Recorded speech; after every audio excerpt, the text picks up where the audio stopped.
নমস্কার বন্ধুরা, চৈতালি হেসেলে আপনাদের সবাইকে অভিনন্দন। আজ আমি ওয়াটারমেলন চিকেনের রেসিপিটা নিয়ে এসেছি। কিভাবে তৈরি করছি তাহলে আসুন দেখে নিন। এখানে আমি একটা গোটা তরমুজ নিয়েছি। এবার প্রথমে তরমুজের এই মাথার অংশটাকে আমি ছুরির সাহায্যে কেটে নিচ্ছি। মাথার অংশটা আমি কেটে নিয়েছি। এবার আমি এইভাবে তরমুজটাকে বসিয়ে দিচ্ছি। এবার ঠিক মাঝ বরাবর আমি তরমুজটাকে আবার হাফ করে নিচ্ছি। দেখুন, তরমুজটাকে মাঝ বরাবর আমি ঠিক এইভাবে কেটে নিলাম। তাহলে দুটো অংশ বেরিয়ে গেল। এবার এই অংশটাকে, যেটা আমি ধরে আছি, এইভাবে ছুরির সাহায্যে কেটে কেটে ভেতরে তরমুজের লাল অংশটাকে আমি বের করে নিচ্ছি। গোল করে এইভাবে আমি ছুরির সাহায্যে তরমুজের অংশটাকে আস্তে আস্তে এইভাবে কেটে নিলাম। এবার আমি হাতার সাহায্যে এইভাবে তরমুজের অংশটাকে বের করে প্লেটে তুলে নিচ্ছি। তরমুজের ভেতরের লাল অংশটাকে আমি বের করে এই প্লেটের মধ্যে রেখে দিয়েছি। এবার আমি এটার আগে একটু জুসারের সাহায্যে জুস করে নিচ্ছি। দেখুন, তরমুজের জুসটা তৈরি হয়ে গেছে। এরপরে আমি নেক্সট স্টেপে আসছি। এখানে আমি 500 গ্রাম বোনলেস চিকেন নিয়েছি, ব্রেস্ট পিস নিয়েছি, নিয়ে আমি এইভাবে চৌকো চৌকো করে কেটে নিয়েছি। এরপরে আমি মাংসটাকে ম্যারিনেট করছি।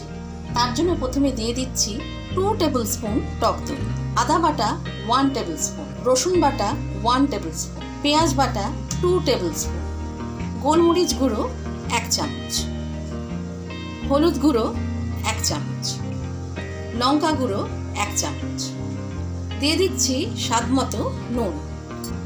আর যে তরমুজের জুসটা করে রেখেছিলাম সেই জুসটা আমি এর মধ্যে ঢেলে দিচ্ছি। এবার তরমুজের জুস এবং সমস্ত মশলা সমেত মাংসটাকে আমি খুব ভালো করে ম্যারিনেট করে 1 ঘন্টার জন্য ফ্রিজে রেখে দিচ্ছি। খুব সুন্দরভাবে ম্যারিনেট করা হয়ে গেছে। এরপর আমি এটাকে ঢাকা দিয়ে রেখে দিচ্ছি 1 ঘন্টার জন্য ফ্রিজে। দেখুন, 1 ঘন্টা হয়ে গেছে। আমি ফ্রিজ থেকে ম্যারিনেট করা চিকেনটাকে নিয়ে এসেছি।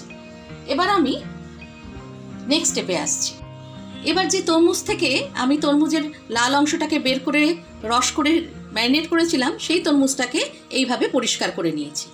এবার এই তরমুজের মধ্যে আমি ম্যারিনেটেড চিকেনটাকে ভরে ফেলছি। দেখুন, চিকেনটা খুব সুন্দরভাবে ভরা হয়ে গেছে। দেখুন, তরমুজটাকে ভরার পরে, তরমুজের মধ্যে পুরো ম্যারিনেট করা চিকেনটাকে ভরার পরে আরেকটা অংশ দিয়ে আমি এইভাবে আটকে দিলাম। এরপরে আমি নেক্সট স্টেপে আসছি। এবার আমি গ্যাসের মধ্যে কড়াটাকে বসিয়ে দিয়েছি আর এর মধ্যে 1 লিটার জল দিয়েছি। জলটা এমন ভাবে দিতে হবে যাতে তরমুজটা জলের হাফ অংশ ডুবে থাকে। এবার আমি যে তরমুজের মধ্যে চিকেনটাকে ভরে রেখেছিলাম সেই তরমুজটাকে জলের মধ্যে বসিয়ে দিচ্ছি। ঠিক এইভাবে বসানো হবে। এই অবস্থায় আমি প্রথম 10 মিনিট হাই ফ্লেমে হয়ে গেছে, খুব ভালোভাবে ফুটছে। এবার আমি আঁচটাকে একদম মিডিয়ামে করে দিলাম, দিয়ে 30 মিনিটের জন্য আমি এই অবস্থায় রেখে দেব মিডিয়াম ফ্লেমে। মাংসটা তরমুজের মধ্যেই এরকম ভাবে থাকবে আর মিডিয়াম ফ্লেমে এটাকে আমি ভাপে তৈরি করব। আধ ঘন্টা হয়ে গেছে।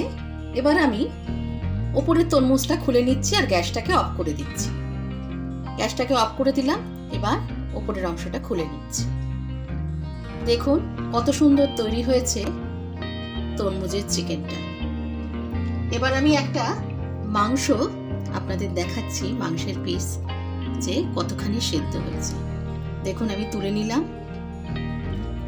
দেখুন, একদম ফেটে ফেটে যাচ্ছে, তার মানে খুব সুন্দরভাবে সেদ্ধ হয়ে গেছে। এরপরে আমি প্লেটিং করব। দেখলেন তো, তরমুজ দিয়ে কত সুন্দর একটা চিকেনের রেসিপি তৈরি করে ফেললাম।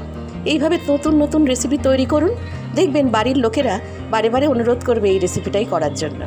আমার আজকের রেসিপিটা যদি আপনাদের ভালো লাগে, লাইক করবেন, শেয়ার করবেন, কমেন্ট করবেন, সাবস্ক্রাইব করতে কিন্তু ভুলবেন না। খুব ভালো থাকবেন।